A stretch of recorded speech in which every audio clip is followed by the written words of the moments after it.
ഇന്നാണ് ശ്രീമംഗലത്തെ കാവിലെ പൂജ. വെളുപ്പിന് 3 മണിയോട് അടുത്തപ്പോൾ എന്നെ തല്ലണ്ട അമ്മാവ, ഞാൻ നന്നാവൂല. വേറെ ഒന്നും അല്ലാട്ടോ, നമ്മുടെ നന്ദുവിന്റെ ഫോൺ അടിച്ചതാണ്. പുതപ്പിനടിയിൽ നിന്ന് 2 കൈകൾ പുറത്തേക്ക് വന്ന് ഫോൺ എടുത്ത് അതുപോലെ തന്നെ അകത്തേക്ക് പോയി. ഹലോ.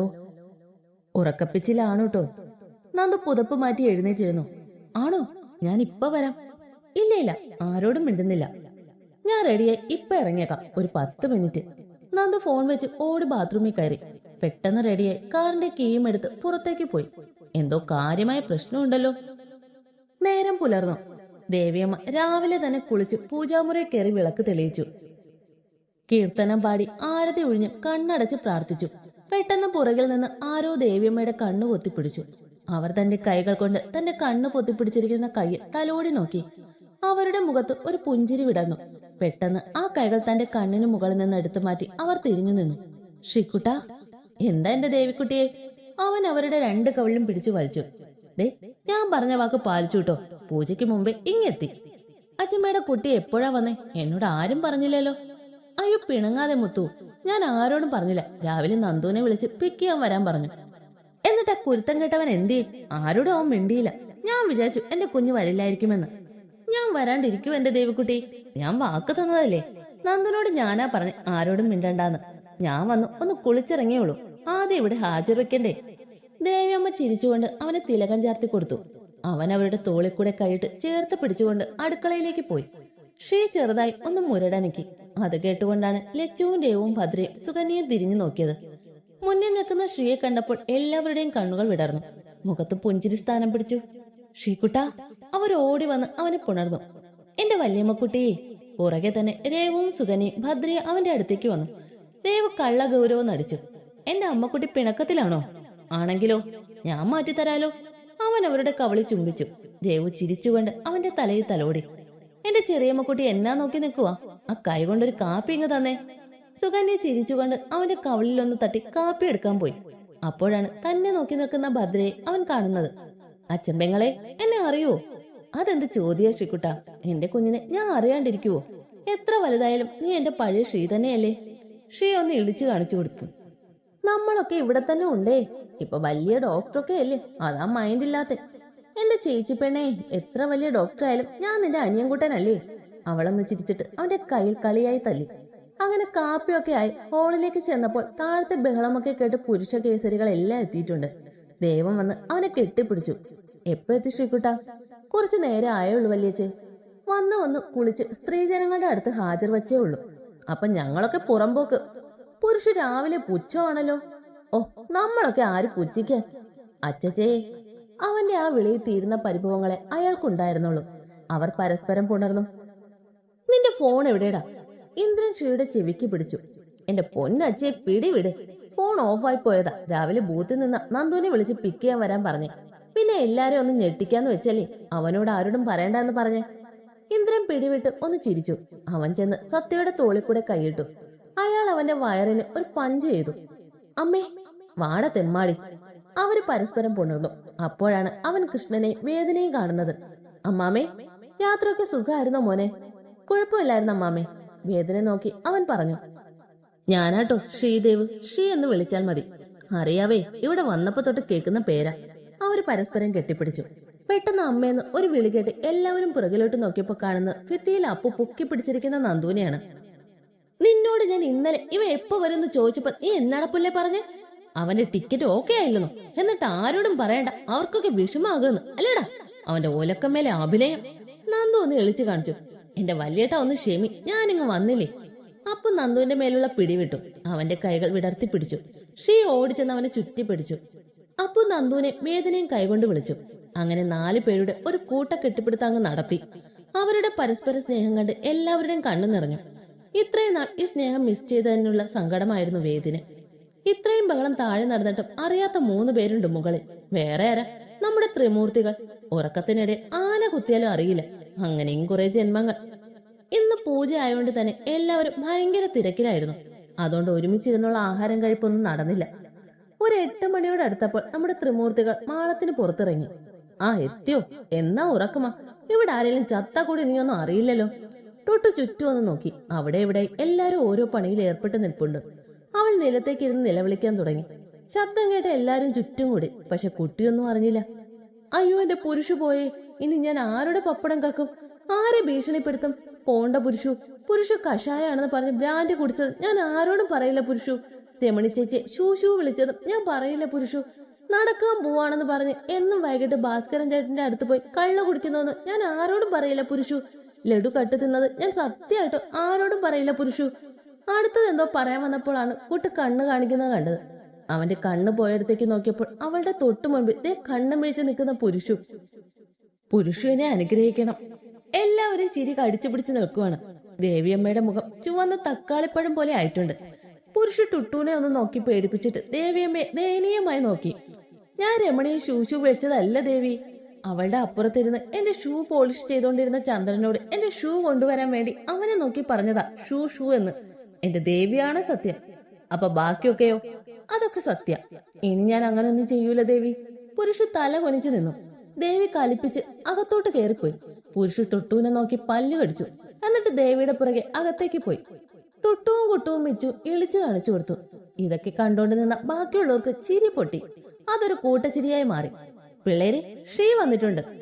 അത് കേട്ടപ്പോൾ മിച്ചുവിന്റെ ഉള്ളിലൂടെ ഒരു മിന്നൽ പിണർ കടന്നുപോയി. എന്നിട്ടാണോ ആരും പറയാഞ്ഞേ? മൂട്ടിൽ വെയിലടിക്കും വരെ കിടന്നുറങ്ങിയ അങ്ങനെ ഇരിക്കും. എന്നിട്ട് ആളെവിടെ? അവൻ കിടക്കുക, ക്ഷീണമുണ്ട്. വൈകിട്ട് പൂജയുള്ളതാ. ഇപ്പൊ പോയി അവനെ വിളിക്കണ്ട, കിടന്നോട്ടെ. ശരി. മൂന്നും ഫുഡൊക്കെ കഴിച്ചിട്ട് മുകളിലേക്ക് പോയി. വേറെ പണിയൊന്നും ഇല്ലല്ലോ. അടുത്തത് ആർക്കാ പണി കൊടുക്കേണ്ടതെന്ന് ആലോചിക്കണ്ടേ? കുറച്ചു കഴിഞ്ഞപ്പോ ശ്രീ താഴേക്ക് വന്നു. നല്ല ഡ്രസ്സിലാണ് വരവ്. എങ്ങോട്ടോ പോകാനുള്ള തയ്യാറെടുപ്പാണെന്ന് തോന്നുന്നു. മോൻ ഉണർന്നോ? വല്ലതും കഴിക്കണ്ടേ? ഇപ്പൊ എനിക്കൊരു ചായ മതി അച്ചമ്മങ്ങളെ. ഭദ്ര അവന് ചായ എടുത്തു കൊടുത്തു. ചായ കുടിച്ചുകൊണ്ടിരിക്കുമ്പോൾ അവൻ അവരോട് ചോദിച്ചു, കുട്ടൂനെയും ടുട്ടൂനെയും കണ്ടില്ലല്ലോ. ത്രിമൂർത്തികൾ മുകളിലുണ്ട്. മോൻ ഉറങ്ങുവായോണ്ട് വിളിക്കേണ്ടെന്ന് ഞങ്ങൾ പറഞ്ഞിട്ടാ. അയ്യോ, ആ കാര്യം ഞാൻ മറന്നു. എവിടെയും വെച്ചു? ഇത്രയും നേരമായിട്ടും ആളെ കണ്ടില്ലല്ലോ. മുകളിലുണ്ട് മോനെ, ഞാൻ വിളിക്കാം. ഭദ്ര അവളെ വിളിക്കാൻ തുടങ്ങി. അപ്പോ തന്നെ ശ്രീയുടെ ഫോൺ ബെല്ലടിച്ചു. അവൻ അതെടുത്ത് നോക്കിയിട്ട് പറഞ്ഞു, നന്ദു അച്ചമ്മങ്ങളെ, ഒന്ന് പുറത്തേക്ക് പോകേണ്ട കാര്യമുണ്ട്. ഞാൻ വന്നിട്ട് കണ്ടോളാം. ശരി മോനെ, പോയിട്ട് വാ. അവൻ കപ്പ് ഭദ്രയുടെ കയ്യിൽ കൊടുത്തിട്ട് പുറത്തേക്ക് പോയി. അപ്പോഴാണ് ത്രിമൂർത്തികൾ വീണ്ടും താഴേക്ക് വരുന്നത്. ഏട്ടനെ റൂമിൽ കാണുന്നില്ലല്ലോ അപ്പച്ചി. അവൻ നിങ്ങളെ അന്വേഷിച്ചിരുന്നു. വിളിക്കാൻ തുടങ്ങിയപ്പോൾ ഒരു ഫോൺ വന്ന് പുറത്തേക്ക് പോയേ ഉള്ളൂ. ഷേ, ഈ സമയം അത്രയും മിച്ചു ആരെയോ തിരയുകയായിരുന്നു. യോഗല്ലമ്മണിയെ, കുട്ടിയുടെ മുഖത്ത് ഒരല്പം നിരാശയില്ലേ? അങ്ങനെ സമയം കടന്നുപോയിക്കൊണ്ടിരുന്നു. എല്ലാവരും തിരക്കിട്ട പണിയിലാണ്. നമ്മുടെ ത്രിമൂർത്തികളും കാര്യമായ ജോലിയിലാണ്. വെക്കടവടി. ഡീഡി, നിന്റെ പിറകിലൊരുത്തൻ. കിൽഹിൻ. എന്റെ തോക്കെവിടെ? നീ ആരാടി രാജാവോ കൽപ്പിക്കാൻ? അവിടെ കിടക്കുന്ന തോക്കെടുത്ത് വെടിവെക്കടി പുല്ലേ. നീ ഇതെങ്ങോട്ടാ ഓടുന്നത്? തിരിഞ്ഞോടി കോപ്പേ. ഞാൻ ഓടുന്നതല്ല, തന്നെ പോകുന്നതാ. പറഞ്ഞു തീർന്നില്ല. നീ ചത്തടി ചത്ത്. അപ്പോഴാണ് സത്യം അങ്ങോട്ട് വന്നത്. എണീറ്റ് പോണുണ്ടോ മൂന്നും? അവന്റെയൊക്കെ ഒരു വെടിവെപ്പും ബോംബേറും. കുട്ടികൾ പബ്ജി കളിച്ചതാ. മൂന്നും എണീറ്റ് മുറ്റത്തേക്ക് ഓടി. തൊടിയെ കൂടെ തെണ്ടി തിരിഞ്ഞ് നടക്കുമ്പോഴാണ് മിച്ചുവിനൊരു കോൾ വന്നത്. അമേരിക്കയിൽ നിന്ന് ശീതളായിരുന്നു.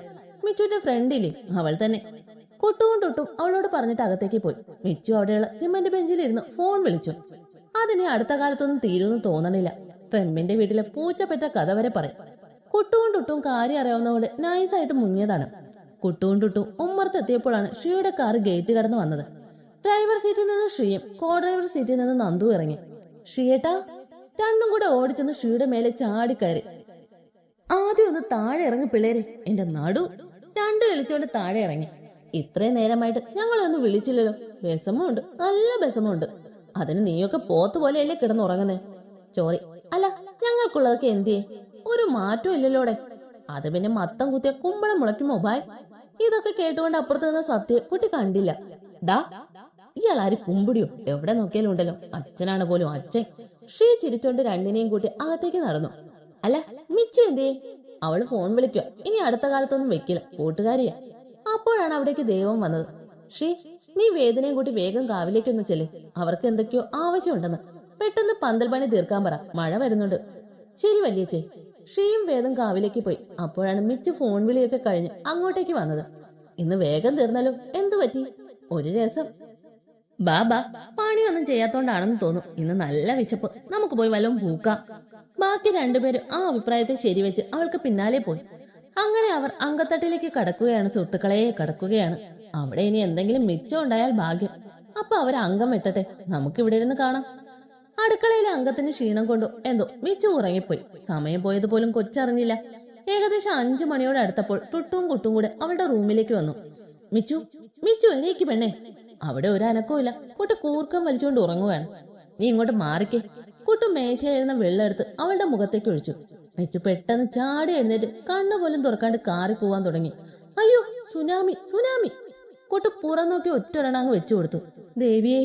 അവള് കണ്ണു തുറന്നു. നീ എന്നെ കൊല്ലുമോടെ കാല. എന്നെ പുറം നീ പള്ളിപ്പുറം ആക്കിയല്ലോടെ നാറി ചെറ്റേ. മോള് സമയം എത്രയെന്ന് നോക്കിക്കേ. മിച്ചു ക്ലോക്കിലേക്ക് നോക്കി. അയ്യോ, ഇത്രയും നേരമായോ? എന്നിട്ട് നിങ്ങൾ എന്താണ് പട്ടികളെ എന്നെ വിളിക്കാഞ്ഞേ? ഇന്ന് പോരാളി എന്നെ ചട്ടിയിലിട്ട് വറുക്കും. മിണ്ടരുത് നീ. എത്ര നേരമായെന്നോ കിടന്ന് വിളിക്കുന്നു. കുംഭകർണ സേവ അല്ലായിരുന്നു. അവസാനം വേറെ മാർഗമില്ലാത്തോണ്ടാ വെള്ളം കോരി ഒഴിച്ച്. ചോറി അറിഞ്ഞില്ല. എനിക്ക് പോയി വേഗം റെഡിയാകാൻ നോക്കടി പുല്ലേ. ഇല്ലേ എല്ലാം കൂടെ ഇങ്ങോട്ട് കയറി വരും. ഞാൻ ഇപ്പൊ കുളിച്ചിട്ട് വരാട്ടോ. അവള് വേഗം ഡ്രസ്സുമായി കുളക്കടവിലേക്ക് പോയി. അങ്ങനെ കൊച്ചു കുളക്കടവിലെത്തി. അകത്ത് കയറി പുറത്തേക്കുള്ള വാതിൽ പൂട്ടി മറപ്പുരയിലേക്ക് പോയി. ഇട്ടിരുന്ന ഡ്രസ്സെല്ലാം അഴിച്ച് കസവിന്റെ നേരിയത് മാറിന് മുകളിൽ നിൽക്കത്ത വിധം ഉടുത്തു. ഏകദേശം മുട്ടിന്റെ താഴെ വരെ അവളുടെ ശരീരം മറഞ്ഞു കിടപ്പുണ്ട്. കെട്ടിവെച്ചിരിക്കുന്ന മുടി വിടർത്തിയിട്ടു. അവൾ പടികൾ ഓരോന്നായി ഇറങ്ങി. അങ്ങനെ അവസാന പടിയിൽ എത്തി നിൽക്കുവാണ് മിച്ചു. അവള് ചുറ്റും ഒന്ന് കണ്ണോടിച്ചു. മാന ഇരുണ്ടുകൂടിയിട്ടുണ്ട്. കുടമുല്ലപ്പൂവിന്റെ മണം പേർന്ന നല്ല തണുത്ത കാറ്റ് വീശുന്നുണ്ട്. അവൾ ആഞ്ഞു ശ്വാസം വലിച്ചു. ആ ഗന്ധം തന്നിലേക്ക് ആവാഹിച്ചു. വെള്ളത്തിലേക്ക് കാലെടുത്ത് വെക്കാൻ പോകുകയും പെട്ടെന്ന് എന്തോ കുളത്തിൽ നിന്ന് ഉയർന്നു പൊങ്ങി വന്നു.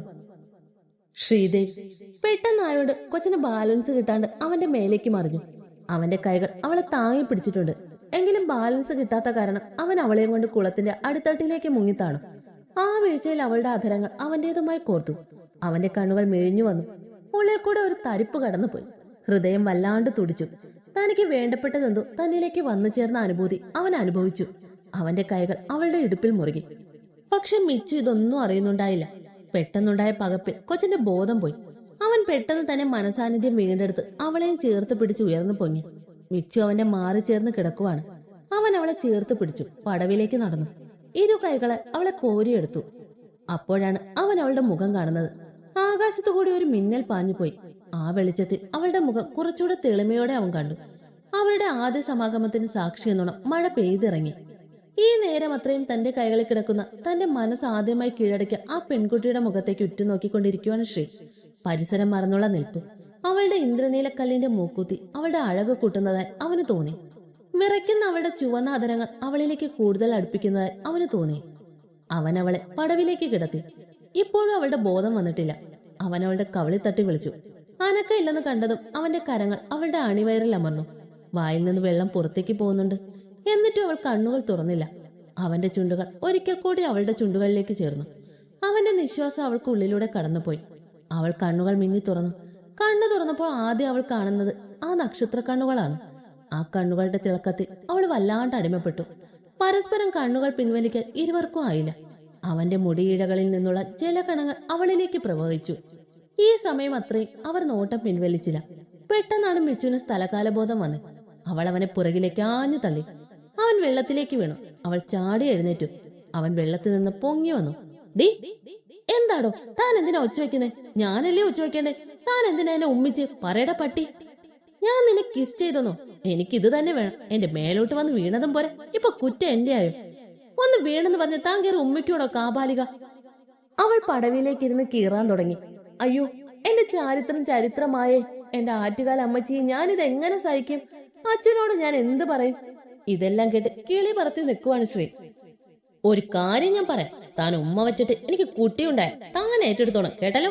എന്നെ അറിയില്ല കണ്ടിട്ടില്ല എന്നെങ്ങാനും പറഞ്ഞ ഈ മിച്ചുവിന്റെ വേറൊരു മുഖം കാണും. മിച്ചു അന്ന് അവളുടെ വായിൽ നിന്ന് വീണപ്പോഴാണ് അവൾ ആരാണെന്ന് അവന് മനസ്സിലായത്. അവന്റെ ചുണ്ടിൽ ഒരു ചിരി വിരിഞ്ഞു. പക്ഷെ അവൾ കാണാതെ അവനത് മറച്ചു. എന്നിട്ട് ഗൗരവത്തിന്റെ മുഖംമൂടി അണിഞ്ഞു. മിച്ചു നിർത്താൻ കൂട്ടാക്കുന്നില്ല. അല്ലേ വേണ്ട, താൻ ഇപ്പൊ തന്നെ എന്റെ കൂടെ വന്നേ.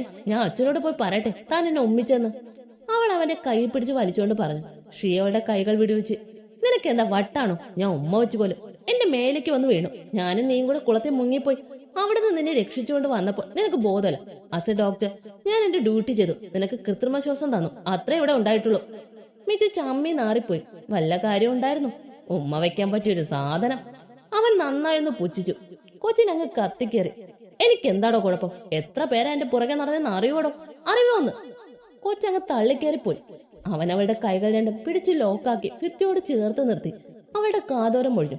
നിന്റെ പിറകെ ആരൊക്കെ നടന്നു എനിക്കറിയണ്ട. ഏതായാലും എന്നെ അതിന് കിട്ടില്ല. മോൾക്ക് അങ്ങനെ വല്ല ആഗ്രഹമുണ്ട് ചേട്ടനോട് പറ, ചേട്ടൻ ഒന്നുകൂടി ആലോചിക്കാം.